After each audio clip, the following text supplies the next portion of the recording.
I Need My Monster, written by Amanda Knoll, illustrated by Howard McWilliam.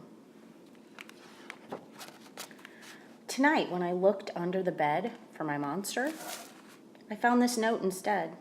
Gone fishing, back in a week, Gabe. What was I going to do? I needed a monster under my bed. How was I supposed to get to sleep if my monster was gone? I tried to sleep, but it wasn't the same without Gabe. I missed his ragged breathing, his nose whistling, the scrabbling of his uncut claws.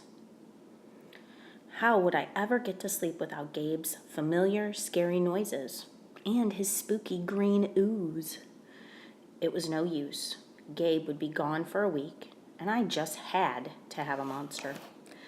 I climbed quietly out of bed so my parents wouldn't hear me. Grown-ups have some strange ideas about monsters under beds. I knocked on the floorboards, then scrambled back under my covers. I waited nervously. Would a new monster appear? What would he be like? Would his snorting be as cheerful as Gabe's? When I heard some creaking under my bed, I knew that the substitute monster had arrived. "Good evening," said a low, breathy voice. "My name is Herbert, and I will be your monster for the evening." Herbert? What kind of name is that for a monster? You don't sound scary at all. Have you ever scared a kid before? Well, no, but I have read all the best books on the topic. Do you have long teeth and scratchy claws? I asked. No, but I have an overbite. And I'm a mouth breather. Listen.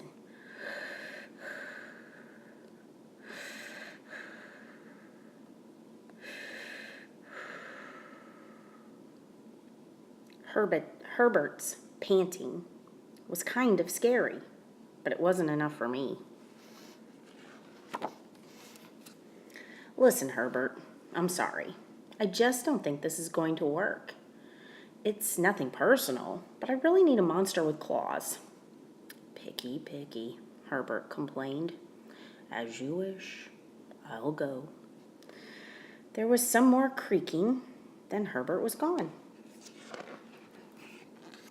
Some scratching warned me that the second monster had appeared. "Good evening," he said in a high, silly voice. "My name is Ralph. I understand you need a monster with claws. If you would please lean over, I will hold out an arm for inspection." I crouched on the edge of the bed, hoping to see a horrible, shaggy arm with sharp, ragged nails. Instead, I was surprised to see sleeky, brushed fur with smooth, shining claws. "Excuse me, I don't mean to be rude," I asked, "but is that nail polish on your claws?" "Yes, it is," Ralph replied. "I believe professional monsters should always be well groomed." I could tell that this was not going to work either. "I'm sorry to disappoint you, Ralph, but I need a monster with scary claws. Like Gabe's, I thought." I heard some more scratching, and I knew Ralph was gone. A minute later, I heard a voice from under the bed rasp. "Check out these claws, kid." I gathered my courage and peered over the edge. The claws were impressive, jagged, and dark, and razor sharp. So far, so good. I was a little nervous. "Could you stick out your tail?" I whispered. "Sure, but don't get scared." I peeked through my fingers at the slimy tail slithering over the foot of my bed. That's when I noticed the bow. "Are you a girl monster?" "Of course I am," she snapped. "I'm Cynthia. Do you have a problem with that?"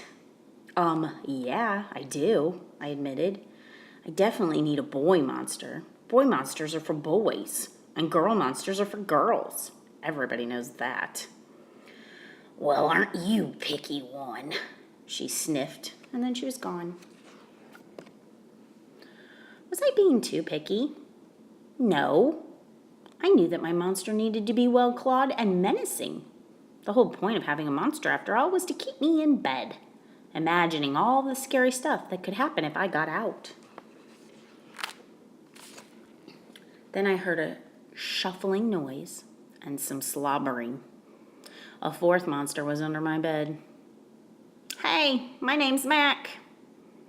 One look at his claws proved that Mac was a big, scruffy boy monster. I shivered. Maybe this one would work out. Those are excellent claws, but do you have a long tail? I leaned over to see. No, my tail is stumpy, Mac slurped. But I do have a unusually long tongue. Why would I be afraid of a long tongue? I asked. I don't know, he said, trying to sound terrifying. You never know when I might lick you. I fell back on the bed, laughing. Well, if you're not even gonna try to work with me, Mac whined. I held in my giggles. I really don't think you should send me away, he warned. Kids who reject 5 monsters in one night. I did not reject 5 monsters tonight, I interrupted. My regular monster went fishing. Fishing, eh? Maybe he just left because you're so picky. Fine, I'm out of here. But I wouldn't expect another monster tonight if I were you. How was I ever going to get to sleep without my monster? I was surprised to hear more creaking under the bed. Loud creaking. With scratching. I thought no more monsters were going to appear tonight, I said. Sorry, I'm late, kid. Phew, it was Gabe. I thought I would enjoy fishing, but I didn't, he explained. Those fish scare too easily. No challenge at all. You, however, are challenging, my friend. You're almost too old to be afraid of monsters. You keep me on my toes. Ah, toes. A delicious snack. The bed quivered as Gabe's stomach rumbled with hunger. Now, if you don't mind, I'd like to start the evening with an ominous puddle of drool. I peeked over the edge of the bed. Green ooze spread soundlessly from underneath. Then the bed trembled as Gabe unfurled his spiked tail. He was daring me to guess where he might pop up. I shivered. So you had some substitute monsters tonight, Gabe said, sharpening his claws on my bedpost. Were you scared? Then Gabe started tapping. I could tell he wanted to know if I still needed him. No monster can scare me like you, I giggled, diving under my covers and pulling them up tight. Through the blanket, I heard Gabe's soft, comforting snorts. Ha! I knew it. We're made for each other, he growled. When my blanket started to slip off the bed, I knew Gabe was ready to eat. Now, if you could please stick out your foot, he said. I'd like to nibble your pinky. I yanked my blanket back up and scrunched my feet in so Gabe couldn't get them. No toes tonight, but you can have this, I offered, pushing a pillow off the bed. I didn't even hear it hit the floor.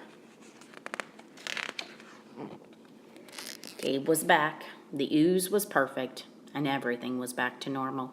I shivered again. I'd be asleep in no time.